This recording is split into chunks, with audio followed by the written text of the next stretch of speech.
Right now, somewhere out there, a 32-year-old is staring at their bank account, feeling like it's too late to invest, too late to save, too late to build anything real. And in exactly 30 years, that same person is either going to be sipping coffee on a porch they own outright, completely free from money stress, or they're going to be 62 years old, still working a job they hate, terrified to check their retirement account.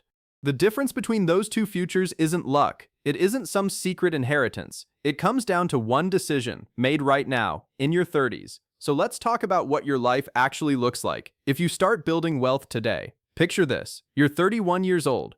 You've got a decent job, a few $1,000s in savings, and honestly, a little bit of financial anxiety humming in the background of everything you do. You look at your friends buying houses, posting vacation photos, and you wonder if you're behind. Here's the truth nobody tells you. 31 is not behind. 31 is actually one of the most powerful ages to start, because you still have 30 plus years for your money to grow.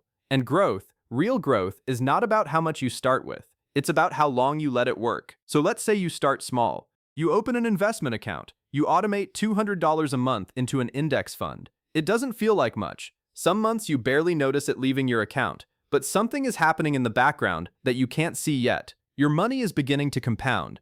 Not just grow, compound, which means the money you invest starts making its own money, and then that money starts making money too.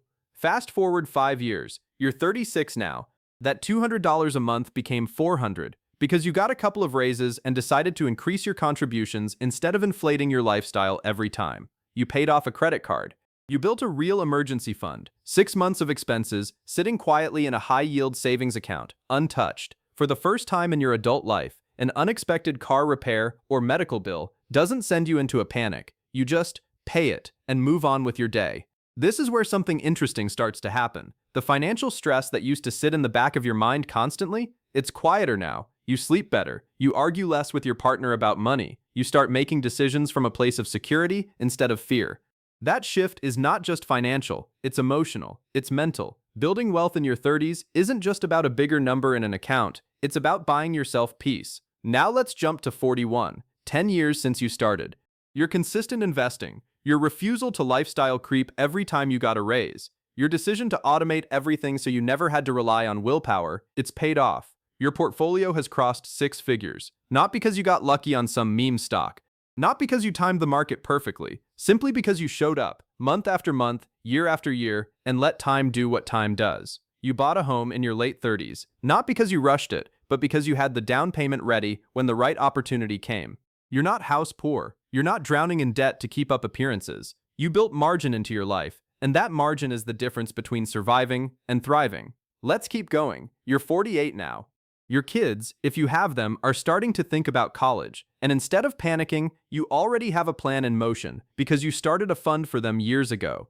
Your retirement accounts are growing faster than your contributions now because compound growth has kicked into a different gear. This is the part almost nobody talks about. In the first 10 years, your effort does most of the work. In the second 10 years, your money starts doing the work for you. You watch your net worth grow by tens of thousands of dollars in years where you didn't even increase what you were putting in. It's just momentum. Pure, quiet, unglamorous momentum. Now here's the moment that changes everything. You're 55 years old. You get a call. Or maybe you're sitting in a meeting and your boss says something that would have devastated you 15 years ago. Layoffs. Restructuring. Your position is being eliminated.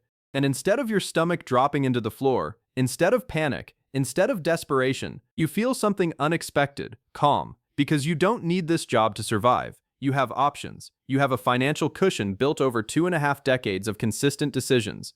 Maybe you take a few months off. Maybe you pivot into something you actually love, something that pays less but fulfills you more, because for the first time in your life, money isn't the deciding factor anymore. You are.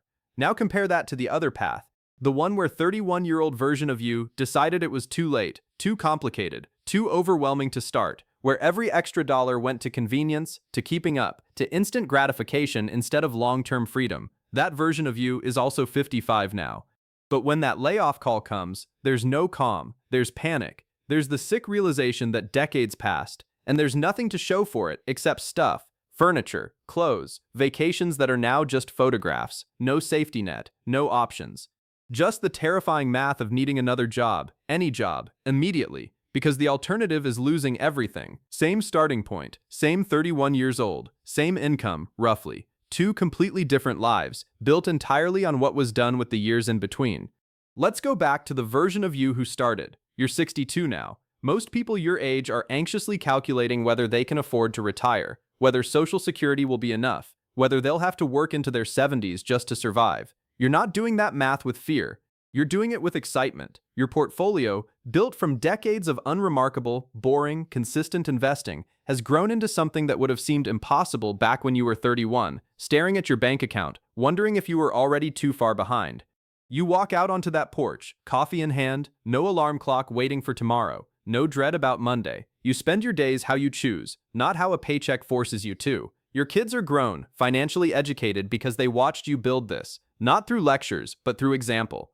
And when you think back to that scared 31-year-old version of yourself, you don't feel regret. You feel something closer to gratitude. Gratitude that you didn't wait for the perfect moment, the extra income, the certainty that never actually comes. You just started, imperfectly, inconsistently at first, but you started. Here's what this all comes down to. Your 30s are not too late. They're not even close to too late.